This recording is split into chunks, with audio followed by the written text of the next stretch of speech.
Bom dia, meus irmãos. Estamos aqui estudando os 10 mandamentos nesse espaço da Escola Dominical, EBD Express, e hoje minha palavra é sobre o sexto mandamento. Talvez o mais curto de todos eles, o mais difícil de ser entendido em todos os seus aspectos e nuances. Então, é um desafio falar sobre o sexto mandamento, que diz: não matarás, conforme está escrito em Êxodo, capítulo 20, versículo 13. Não matarás, mas as implicações desse texto são extensas. E eu não conseguiria explicar para os irmãos sobre tudo o que se pode falar sobre não matarás, nem em uma semana, nem um mês, mas me restam aqui 20 minutos. E eu preciso então começar com os irmãos de forma que a gente possa entender o que os judeus entenderam com esse mandamento. E depois falar um pouco sobre o que Cristo falou a respeito desse sexto mandamento, que estende a palavra nua e crua, a lei, ao nosso coração e ao nosso modo de viver.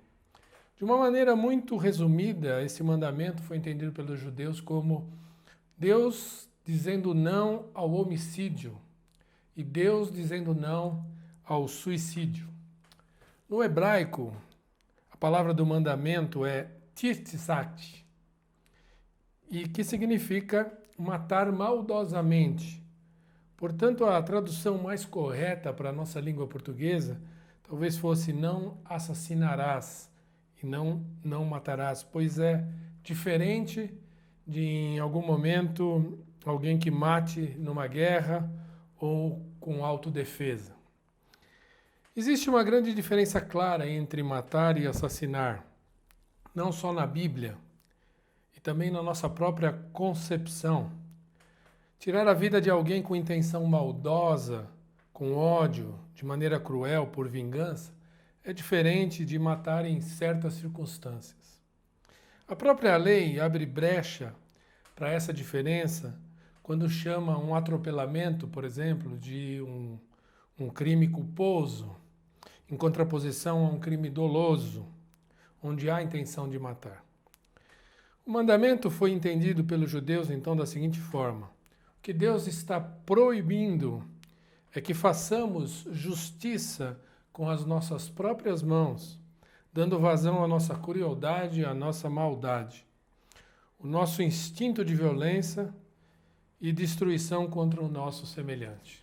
Essa foi a forma como foi interpretado no Velho Testamento pelos judeus o sexto mandamento. Não farás justiça com as próprias mãos, movido pela vingança. Pois a Bíblia deixa muito claro, em todo o texto bíblico, que a vingança deve pertencer a Deus e não a nós, mesmo contra aqueles que nos fizeram muito mal. Mas e o texto de Êxodo 21, 24, conhecido como a lei de Italião, que diz olho por olho, dente por dente? Não é isso uma autorização para a vingança? Quando o Espírito Santo inspirou Moisés a escrever essas palavras, não estaria Deus dando liberdade para que a gente pudesse, então, exercer a vingança contra aqueles que de alguma forma nos machucaram, nos afetaram? Hoje nós entendemos que pela dureza do coração daquele povo bruto, Deus não estava dando liberdade à vingança, mas nós sabemos que o que estava havendo com esse texto, na verdade, era uma limitação da vingança. Olho por olho dizia que se alguém ferir o meu olho, eu não poderia ir e ferir 2 olhos daquela pessoa, mas sim limitar a minha vingança. E todos nós sabemos que nosso instinto humano, a retributiva da vingança, ela nunca é equitativa. Normalmente a pessoa que se vinga, ela quer causar um sofrimento maior àquele que o feriu. Então essa palavra lá no Velho Testamento foi dita não como uma autorização à vingança, mas como uma limitação à vingança que era motivada pela dureza do coração do homem que vivia naquele momento. Mas assim, então, entender os judeus, não matarás, envolve muitas outras questões difíceis que a gente tem que abordar. E eu vou começar a falar algumas delas e eu creio que você de bate-pronto vai poder imaginar a sua resposta, o seu ponto de vista, cada um de nós o tem. Alguns são mais unânimes, outros são bem discutíveis. E aí eu queria que você meditasse sobre, será que essas coisas que eu vou mencionar sobre não matarás, elas também elas mostram a quebra do sexto mandamento? Por exemplo, drogas, alcoolismo, fumo, não é um tipo de suicídio?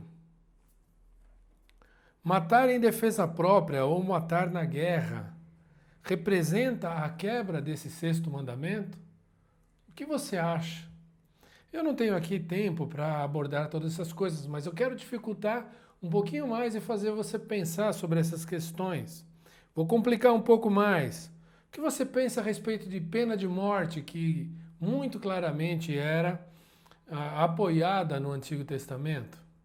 Como nós devemos, como cristãos, viver diante de uma sociedade moderna, uma sociedade hoje, com essas questões? E a eutanásia é justificada em algum momento, em alguma situação? O que dizer sobre o abortamento? Muito claramente, nós batistas somos totalmente contra o abortamento e temos total aversão àquela fala que se tem hoje em dia de que meu corpo, minhas regras. Então, se eu estiver disposta a abortar, a decisão é minha, diz algumas feministas, e elas tomam a decisão baseada naquilo que creem. Mas nós temos uma posição firme como batistas de que o abortamento é uma quebra do terceiro mandamento e nós não devemos o praticar. Mas será que em algum momento esse abortamento ele pode ser justificado? Por exemplo, num caso onde há risco da saúde da mãe, e aí é necessário um abortamento? Ou num caso de um estupro? São questões difíceis de abordar. E eu lamento, eu imagino que você aí do outro lado me vendo gostaria que a gente mencionasse sobre essas coisas, mas eu não tenho tempo, eu não tenho espaço. Quero dizer apenas para você que na minha vivência de conselheiro, eu, há muitos anos atrás, encontrei já uma senhora de idade que 30 anos antes ela havia praticado o aborto. Passados os 30 anos, ela ainda conversava comigo, pedindo conselhos, orientação a respeito de se Deus seria capaz de perdoá-la, porque 30 anos antes ela havia feito um abortamento. Ela não conseguiu, durante todo esse tempo, mesmo tendo fé, mesmo crendo em Jesus Cristo, livrar-se da culpa que o abortamento traz para a pessoa. Então são coisas que a gente deve refletir e pensar. Enfim, não matarás é um assunto de muitas discussões, mas eu quero usar esse pouco tempo que eu tenho com você, que me resta até o final dessa aula, para pensar sobre possíveis formas do não matar, do não matarás, que nós temos muita dificuldade em não praticar, eu e você, que praticamos muitas vezes sem perceber. A primeira delas a primeira forma de matar é através da língua. A língua é uma forma como matamos as pessoas, matamos a reputação das pessoas. A violência aqui não é física, mas é uma violência brutal e verbal. Provérbios, capítulo 25, versículo 18, diz assim a respeito da língua e do homem que usa mal a sua língua. Espada e flecha aguda é o homem que levanta falso testemunho contra o seu próximo. Uma palavra mentirosa, uma narração de um fato que não condiz com a realidade. É como se uma faca fosse enfiada para aquela pessoa sobre a qual falamos essa mentira, sobre a qual descrevemos essa realidade. É um atentado contra ela. Provérbios 18, versículo 21 diz assim: a morte e a vida estão no poder da língua. O que bem a utiliza, come do seu fruto. Veja que profundidade tem esse versículo. A morte ou a vida estão no poder da minha palavra, da sua palavra, da nossa língua. Nós podemos gerar vida ou podemos gerar morte. E até mesmo a nós mesmos, porque é difícil nós falarmos com veneno sobre outras pessoas sem engolir um pouco também. Isso vai prejudicando e machucando e alterando e matando por dentro nós, matando a nossa vida espiritual. Suas palavras podem gerar morte ou vida, até a você mesmo. Pense nisso. Jesus então colocou a lei do Velho Testamento dentro do nosso coração.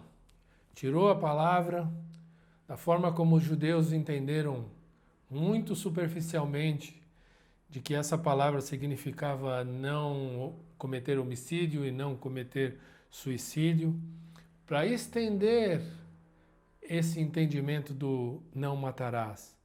E ele ensinou que o não matarás começa dentro do nosso coração, que o homicídio começa através da raiva, através do ódio.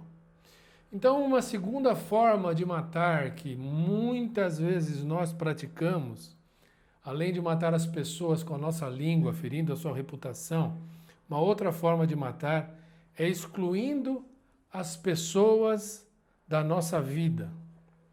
Matamos algumas pessoas, literalmente para nós, algumas delas morreram para nós. Esta semana eu assisti um episódio de uma série no Netflix muito interessante. É uma série futurista, o nome é Black Mirror. Traduzindo para o português seria Espelho Negro. E Espelho Preto. E ela conta então vários incidentes futurísticos e aplica para a nossa vida contemporânea algum ensinamento. Bem interessante. E o episódio que eu vi tem muita relação com isso, né? O episódio que eu vi lá no futuro seria possível deletar as pessoas. Então, se alguém fizesse alguma coisa que você não gostasse, você tinha um controle remoto, você apertava um botão e aquela pessoa estaria deletada da sua vida. Você a veria não mais como uma pessoa, não mais veria o rosto dela, nem ela o seu. Você veria um borrão, um vulto. Se você se aproximasse da pessoa, você não poderia mais conhecê-la.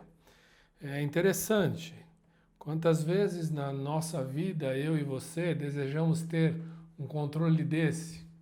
Quem sabe eu estou falando agora para você e se você tivesse um controle, você já ia pensar em alguém que você já ia apertar o botão e apagar ela da sua vida, simplesmente. Nós não temos o botão, mas na prática, muitas vezes, nós fazemos isso. Nós deletamos pessoas da nossa vida, excluímos pessoas da nossa vida. Não queremos vê-las mais e impedimos que elas tenham contato conosco ou até mesmo com os nossos filhos. Quantas vezes eu já me peguei nessa situação? Talvez você tenha a mesma experiência que eu. Para mim ela morreu, para mim essa pessoa não existe mais. E essa é uma forma de matarmos a pessoa da nossa existência.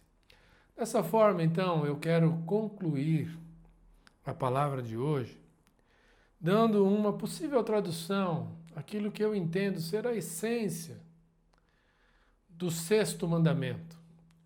Que a gente pode meditar sobre essas palavras e aplicar, inclusive para aquelas questões difíceis que eu mencionei há pouco. Quem sabe essa tradução que eu vou trazer do sexto mandamento para você agora, você possa meditar nela, pensar nela e aplicar em questões onde você ainda não tem a sua opinião formada. Então, no meu entendimento, o sexto mandamento que diz não matarás, para nós cristãos, que lemos o Novo Testamento, que aprendemos com Jesus Cristo que o homicídio começa no nosso coração, que os pecados são fruto da nossa concupiscência, que atua na nossa vida, na nossa mente, no nosso coração. Então eu acredito que esse sexto mandamento poderia ser traduzido da seguinte forma, que eu vou ler e está aqui ao meu lado para você poder acompanhar. Não matarás, diz. Não farás justiça com as próprias mãos, movido pelo ódio, no desejo de vingança. Tomarás cuidado com os seus sentimentos e as suas palavras, pois elas podem matar. Não negarás a ninguém o direito à existência, nem mesmo a você. Não negarás o direito de existência de outro na sua vida. É dessa forma que eu entendo o sexto mandamento, depois de ler lá em Êxodo, depois de entender as palavras de Jesus. E assim eu procuro aplicar na minha vida. Não é fácil, é muito difícil a gente olhar e entender que o não matarás começa dentro do nosso coração e trabalhar esses sentimentos e colocar sentimentos de edificação, de palavras de bênção para as outras pessoas. Nem sempre é tão simples. Então eu desejo que você nesse domingo possa meditar nessas coisas e que a sua vida seja uma vida onde o não matará seja real, onde você acredite no poder do perdão, o perdão que você recebe e o perdão que você concede. Que você acredite que o Espírito Santo dentro de você te leva a um relacionamento que seja capaz de transformar aquele seu velho homem que, com o seu desejo de vingança, com o seu desejo de exercer essa vingança com suas próprias mãos. Deus nos abençoe e nos ajude em nome de Jesus.